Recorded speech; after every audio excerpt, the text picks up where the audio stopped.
Dites ce qui se passe aux côtés des rebelles de l'AFC M23.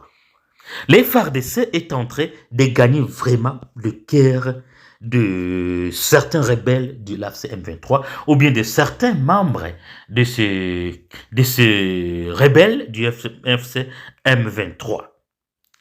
L'Alliance du fleuve Congo et le mouvement du 23 mars sont en plein échec maintenant. Donc, la plupart de ces soldats sont en train d'abandonner leur position pour se rendre aux forces armées de la République démocratique du Congo. Quelque chose qui a été lancé par les forces armées congolaises, qu'ils accueilleront toute personne qui a été enrôlée de force ou bien qui fait partie seulement de la rébellion avec beaucoup, donc beaucoup donc de joie et d'hospitalité. Ce qui a été dit par le FARDC, ça n'a pas été seulement des paroles, mais ça se voit aussi dans les actes. Au Nord Kivu, au moins 58 ex-combattants du FCM 23 se rendent au FARDC et appellent leurs compagnons à quitter la rébellion. 58 ex-combattants du M23 enrôlés de force dans les zones occupées du Nord Kivu se sont rendus aux forces armées de la République démocratique du Congo et FARDC. Accueillis à Kisangani par l'état-major de la 3e zone de défense, ils témoignent de leur calvaire et appellent leurs anciens compagnons à abandonner la rébellion. Mesdames et messieurs, bienvenue sur votre chaîne, notre chaîne d'Info La Vérité. Bienvenue pour l'information sur l'actualité d'aujourd'hui. Et avant tout, avant de rentrer dans les détails, nous vous demandons tout d'abord de vous abonner, mais aussi liker, commenter la vidéo et partager au maximum cette vidéoconférence en soutien à notre chaîne d'Info et La Vérité. J'espère que vous êtes nombreux à nous suivre et aussi, vous qui étiez avec nous dans l'autre chaîne d'Info et La Vérité, sachez que nous sommes déjà sur la chaîne Info et Vérité, car la première chaîne a été censurée et là nous avons perdu beaucoup d'abonnés. Alors, s'il vous plaît, partagez la vidéoconférence, peut-être pour récupérer nos anciens abonnés qui nous cherchent sans succès. Merci beaucoup, entrons donc dans le détail. Qu'est-ce qui se passe réellement? 58 ex-combattants de l'AFC M23 enrôlés de forces dans les zones occupées du Nord Kivu se sont rendus aux forces armées de la République démocratique du Congo. Ils ont été bien accueillis par l'état-major de la 3e zone de défense. Et ces gens ici témoignent vraiment la calvaire qu'ils ont traversée lorsqu'ils étaient dans les rangs de l'AFC M23. C'est que beaucoup de gens ignorent. La plupart des gens ne savent pas ce que réellement ces gens souffrent. Comment vivent ces gens là-bas? Nous les voyons seulement. Nous les voyons seulement. Porter des tennis, nous les voyons seulement. Donc, ils sont comme ce joyeux. Ils disent des slogans, des choses. Nous sommes bien payés. Le gouvernement congolais ne vous donne rien. On va vous dire, on va faire quoi? Maintenant, écoutons ce qui s'est passé. L'appel au patriotisme lancé il y a un mois par les forces armées de la République démocratique du Congo continue de produire ses effets. Il y a vraiment des fruits quant à ça. On va le dire, il faut dire les choses. Et c'est ce qui est visible. Selon par les mots qui les qualifient. C'est pour produire des fruits. Dans les zones encore sous contrôle des rebelles, plusieurs jeunes enrôlés de forces par la coalition RDF AFCM 23 choisissent désormais de déposer les armes et regagner la mère patrie.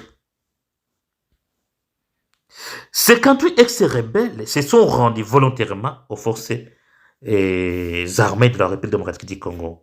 Ils ont été accueillis à Kisangani, chef-lieu de la province de la Tchopo, où siège l'état-major de la 3e zone de défense, dépourvu de tout à leur arrivée. Ils n'avaient rien.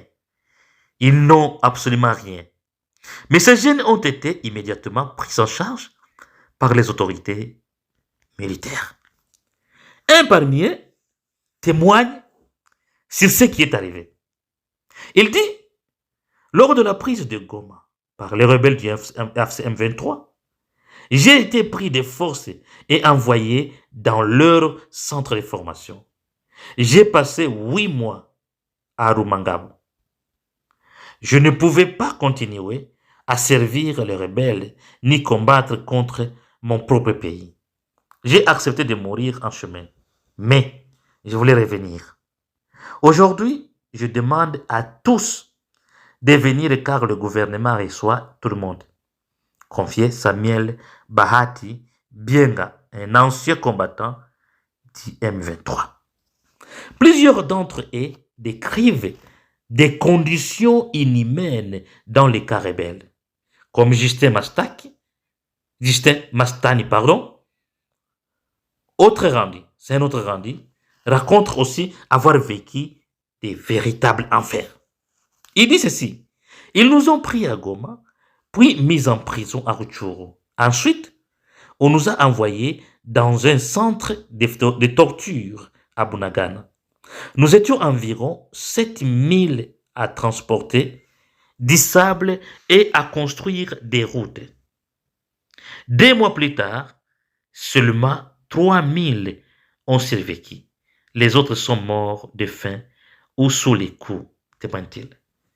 Vous imaginez? 7000, juste 3000 ont survécu. Nos enfants, vos frères, sont en train de souffrir. Ils sont en train de souffrir par cette armée.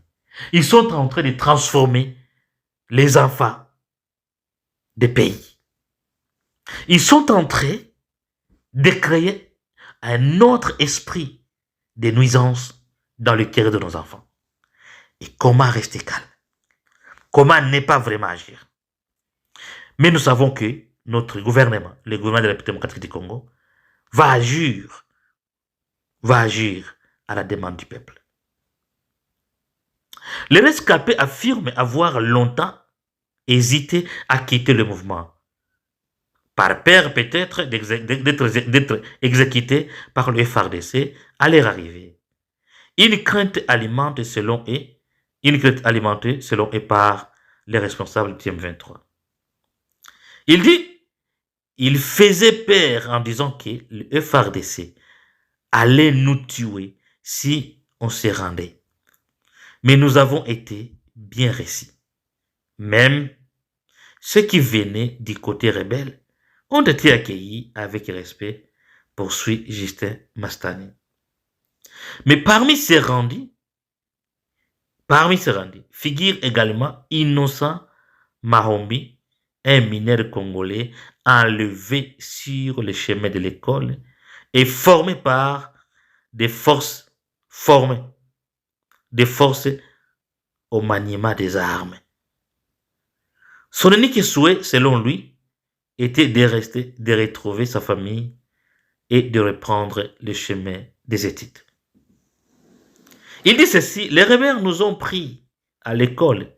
Moi, je ne voulais pas faire l'armée. Je voulais juste continuer mes études et vivre avec mes parents, a-t-il donc déclaré. Alors, ce que les M23 ont en train de faire subir à nos enfants, c'est quelque chose de dur. Imaginez des enfants reviennent et sont déjà traumatisés. Pas seulement par des mauvais traitements de l'AFC-M23, mais aussi de voir comment ils sont en train de tuer leur famille. De voir comment ils sont en train d'être maltraités. Et n'ont pas le droit de parler. Parce qu'ils ne peuvent pas rentrer. On va les exécuter. Alors, mesdames et messieurs, je vous demande de tout faire partager cette vidéo. Laissez vos avis dans les commentaires. Est-ce que vraiment nous allons continuer comme ça? Jusqu'à quand est-ce que les pays seront libérés, pardon? Et qu'est-ce qu'il faut faire pour que nous libérons nos peuples?